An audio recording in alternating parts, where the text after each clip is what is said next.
चंडोक जी, dice पे उपस्थित मेरे सारे जनरल सेक्रेटरी और हमारे कर्मचारियों सदस्य फेडरेशन के सदस्य बंधु और बहनों, मैं एक्चुअली ज़्यादा मैं तो कुछ बोलूँगा नहीं क्योंकि बहुत कुछ बोलने का था, तो मेरे सारे साथियों ने तो बोल दिया, उसके जवाब में चंडोक साहब ने भी बोल दिया। लेकिन उसमें एक बात चंडोक साहब ने जो बोला कि हर एक हिंदुस्तान में सब जगह स्ट्राइक हो सकता है लेकिन मुंबई और कलकत्ता में नहीं हो सकता है, तो ये बात मेरे को थोड़ी सा उसमें मेरे को दुख होता है कि ऐसा इस तरह से वो परिस्थिति अभी नहीं है। समझो कि 20 साल पहले जबकि हमारे सारे लोगों का जो राइवल या हमारा राइवल था आर.के. राय चौधरी, तब उस टाइम वो सिचुएशन थी। और जब हम लोग अभी 486 हमारे अभी वोट्स थे, 486 वोट में 420 वोट्स हमारे जो वोट हो गए, उसमें से अगर हमारी फेडरेशन 315 वोट निकालती है, मेरे दोस्त नारा प्रसाद ने बोला कि I am the first means highest vote getters in Hindustan, तो लेकिन हम लोग सेकंड है, लेकिन सेकंड से भी ज्यादा है ना महत्वपूर्ण है क्योंकि हमारा पूरा ऑल ओवर इंडिया जो राइवल था उस राइवल को गिराना, और वो गिराने का काम हम लोगों ने किया है। हम लोग सिर्फ अकेला हम लोग ये काम किया नहीं है, ये काम हम लोग ने चंडोक जी के कुशल मार्गदर्शन में किया है। उन्होंने जो रास्ते बताए उस रास्ते को पकड़ के हम लोगों ने किए हैं। तो मैं सिर्फ यहाँ अभी जितने भी मेरे लोग आए हैं,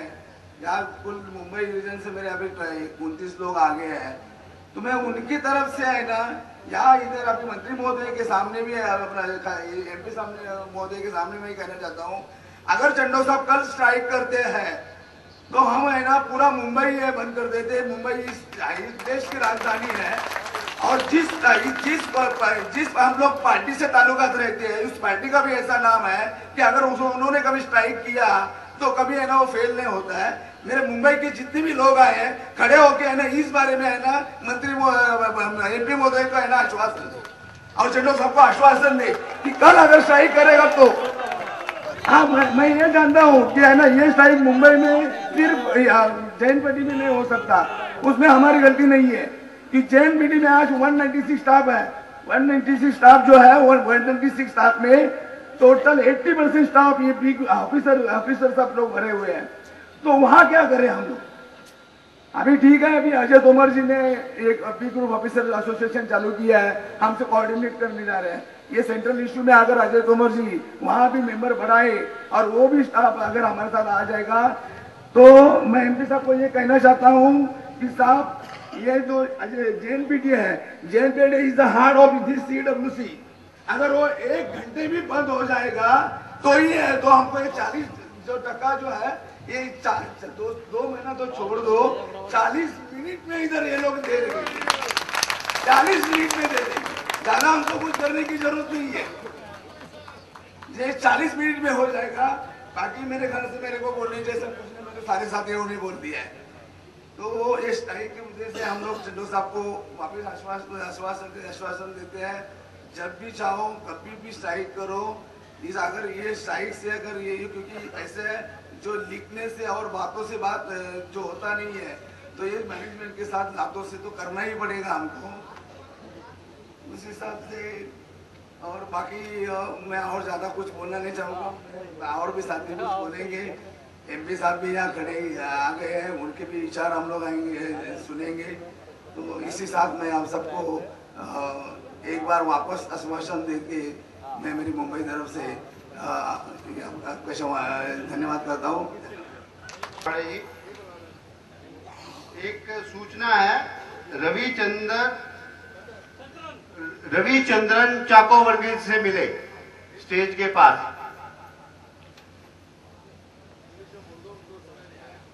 अभी मैं इनवाइट कर रहा हूं हमारे यूपी से, हमारी जबरदस्त जीत हुई है उसके सूत्रधार भी हैं, और उनकी बड़ी इच्छा थी कि मैं महामाल मिश्रा जी का शब्दों में स्वागत करूं और अपने विचार रखेंगे आप लोगों के सामने। शीश दे जाए। CWC एम्प्लॉइज यूनियंस के प्रेसिडेंट साहब, वाइस प्रेसिडेंट्स और हमारे सेक्रेटरी जनरल चड्डोक साहब, शर्मा जी, विभिन्न रीजनों से आए हुए रीजनल सेक्रेटरीज, जनरल सेक्रेटरीज और हमारे खुद यूपी से आए हुए जो और हमारे नेता, हमारे आर.के. अग्निहोत्री जी, द्विवेदी जी, राम सेवक जी, स्वामीलाल जी, राजाराम जी और बहुत से लोग जो हमारे वहाँ से आए, मिश्रा जी, सभी लोगों, आप तमाम पूरे हिंदुस्तान के कोने कोने से आए हुए लोगों को सबसे पहले मैं अपनी ओर से हार्दिक धन्यवाद देता हूँ कि आप लोग यहाँ आए और जमा हुए। खासकर मैं आभार प्रकट कर रहा हूँ federation of civil employees union की तरफ से जनाब महाबल मिश्रा साहब का, जो हमारे हिंदुस्तान की मोहतरम पार्लियामेंट में एक मोअज़्ज़ज़ पोस्ट यानी MP हैं और उन्होंने अपना बहुत गरा कद्र वक्त, बहुत कीमती वक्त निकाल के वो यहाँ पर तशरीफ लाए और काफ़ी देर से वो यहाँ पधारे हुए हैं, तशरीफ फरमा हैं और अपना कीमती वक्त निकाल के हमें सुन रहे हैं। और उन्होंने हमारे पवन कांत जी ने जो मसाइल और जो मुद्दे यहाँ के थे वो आपके सामने रखे और मुझे पूरा यकीन है कि आपने उनको गौर से सुना, चूँकि मैं उनके फेस रीडिंग को मैं रीडिंग करने की कोशिश कर रहा था कि जो वो ये तकरीर कर रहे हैं उसका उन पर क्या असर पड़ रहा है, वो क्या प्रभाव पड़ रहा है। तो मैंने ये महसूस किया कि हमारे पवन जी ने जो कुछ भी कहा वो उसको गौर से सुनने की कोशिश कर रहे थे और उससे हमें ये ढारस बंधी, ये उम्मीद बंधी कि जो सेंट्रल वे हाउसिंग कॉर्पोरेशन में कार्यरत हमारे C&D ग्रुप के जो मुद्दे हैं उनको वो जरूर टॉप मैनेजमेंट तक पहुंचाएंगे, मैनेजमेंट से मनवाने की कोशिश करेंगे और अगर यहाँ से हमारा मैनेजमेंट नहीं माना तो वो अपने असरात, अपने प्रभाव का इस्तेमाल करते हुए ऊपर शासन से भी मनवाने का प्रयास करेंगे, हमें पूरी उम्मीद है। साथियों, बहुत से मुद्दे वही हैं और भावनाएं भी वही हैं। सब लोग, आप लोग उससे बिल्कुल वाकिफ हैं, उससे अवगत हैं। उन्हें बार बार दोहरा के मैं अपना वक्त ज़ाया करना और आपका वक्त ज़ाया करना नहीं चाहता कि ज़्यादा टाइम लूँ, लेकिन कुछ बातें ऐसी होती हैं। एक तो मेरी कोशिश ये होती है कि मैं कभी प्लान वे में भाषण नहीं देता आने के बाद कि मुझे क्या कहना है, बल्कि जैसा माहौल और जैसी परिस्थितियाँ बनती जाती हैं उसी के हिसाब से मुझे अपनी बात कहना होती है। यहाँ आने के बाद मैंने अभी देखा कि विभिन्न रीजनों से लोग आए, हमारे आंध्राबाद से भी, आंध्र प्रदेश से, हमारे हैदराबाद से जो हमारे चीफ सेक्रेटरी साहब थे, उन्होंने कहा कि जो जीत थी हमारे चंडोक जी की ऑल इंडिया में, वो सबसे ज्यादा जीत, सबसे ज्यादा वोट उन्हें जो मिले हैं वो आंध्र प्रदेश में मिले। मैं उनकी बात को कतई काटता नहीं, मैं उनको करता हूँ। बहरहाल बड़ी खुशी की बात है कि उन्होंने ये बात कही और जीत मिले और मैं उनसे क्षमा चाहते हुए, क्षमा ऐसा करते हुए मैं ये कहूंगा कि वो उसको सबसे ज्यादा वोट की नीचे से न देखे बल्कि परसेंटेज की ओर से देखे। जहां जितने ज्यादा एम्प्लॉय वहां उतने ज्यादा वोट होते हैं। जाहिर है उत्तर प्रदेश में जो एम्प्लॉय उनके हिसाब से वोट दिए, गुजरात में जितने एम्प्लॉय थे, अगर मैं इस तरह देखूं तो सबसे ज्यादा वोट गुजरात रीजन से मिले हैं क्योंकि उनको जाने। मैं इसमें किसी की तरफदारी की बात नहीं करता, लेकिन एक बात मैं जरूर कहूंगा कि इस इलेक्शन में सबसे ज्यादा प्रेस्टिजियस इलेक्शन जो था वो सिर्फ उत्तर प्रदेश में था। इसलिए कि उत्तर प्रदेश में एक हमारे हरविशाल सिंह थे जो बहुमत में होने का दावा कर रहे थे और दूसरा मैं खुद 28 साल तक जिस संगठन में रहा वो हमारे राय चौधरी वाला ऑर्गेनाइजेशन था, उसका भी सर्वेक्षण था और उनका भी दावा था कि कश्मीर से कन्याकुमारी तक federation of civil employees union Rai Chaudhary के नेतृत्व में जो है वही जीतेगी।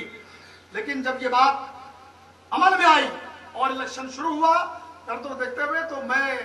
ये अपनी तारीफ नहीं कर रहा, लेकिन सबसे पहली मेरी बात थी कि मैं प्रभावित हुआ। मैंने उनके मुद्दे देखे चंडोक जी के और उनकी कार्यकुशलता और पब्लिक के प्रति उनकी जागरूकता, उनकी हमदर्दी, उनकी मोहब्बत, उनकी प्रेम को देखते हुए और उनके समय को देखते हुए मैंने कहा नहीं मैं फेडरेशन छोड़ के मुंबई का मैं आपके साथ आ रहा हूं और मैंने इस्तीफा दिया और इस्तीफा देने के बाद मैंने ज्वाइन किया। उसके बाद हमारी पूरी संगठन ने सपोर्ट किया। हमारे आर.के. द्विवेदी जी, राम सेवक जी, स्वामी दास जी, उदय शंकर जी, ये सारे श्रमिक संघ में थे हमारे साथ। उसके बाद ये सब पलट के श्रमिक संघ से इसमें आए और उसका ये असर हुआ कि जो हवा चली तो कलकत्ता से लेकर के गुजरात तक और गुजरात से लेकर वहां के सारे हमारे एम्प्लॉयमेंट। मैं ये किसी पर एहसान नहीं करता, ये जो कुछ मैंने किया वो ये देख के किया कि हाँ एम्प्लॉइज के लिए कौन कुछ कर सकता है, किसमें सलाहियत है, इसमें ये शक्ति है और किसमें ये ताकत है कि गवर्नमेंट से हमारे अधिकारों को मनवा सकता है। श्री चंडोक जी, इससे पहले मेरा तजुर्बा वहां रहा 28 साल का, वहां पे जो लीडर थे उनमें और चंडोक जी में एक डिफरेंस ये है कि जो दीगर रीजन के, दूसरे रीजन के हमारे टॉप क्लास के नेता थे,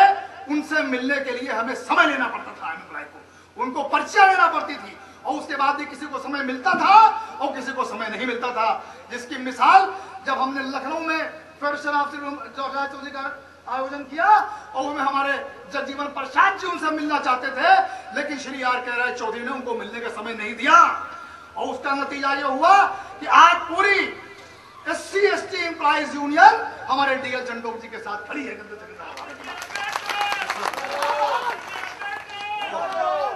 और DL चंडोक जी की विशेषता यह है कि दूसरे नेताओं को ये तमन्ना और ये ख्वाहिश रहती है कि लोग उनसे मिलने के लिए आए, उनसे समय मांगे,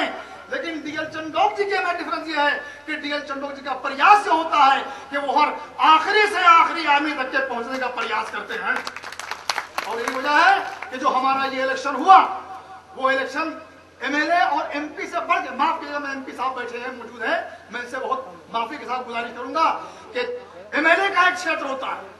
MP का एक क्षेत्र होता है, कुछ क्षेत्र के अंदर में उसको कन्विंसिंग करना होती जाना पड़ता है। लेकिन हमारा जो ये चुनाव था ऑल इंडिया का, उसमें कश्मीर से कन्याकुमारी तक जाने के लिए किसी में हिम्मत नहीं थी और दूसरे संगठन के नेता नहीं पहुंचे, लेकिन एकमात्र बेटा DL चंडोक थे जिन्होंने सारा उत्तर से लेकर दक्षिण और पूरब से लेकर पश्चिम तक के एक कर दिया। और कोई ऐसा नहीं कह सकता कि श्री चंडोक हमारे यहां नहीं पहुंचे हो।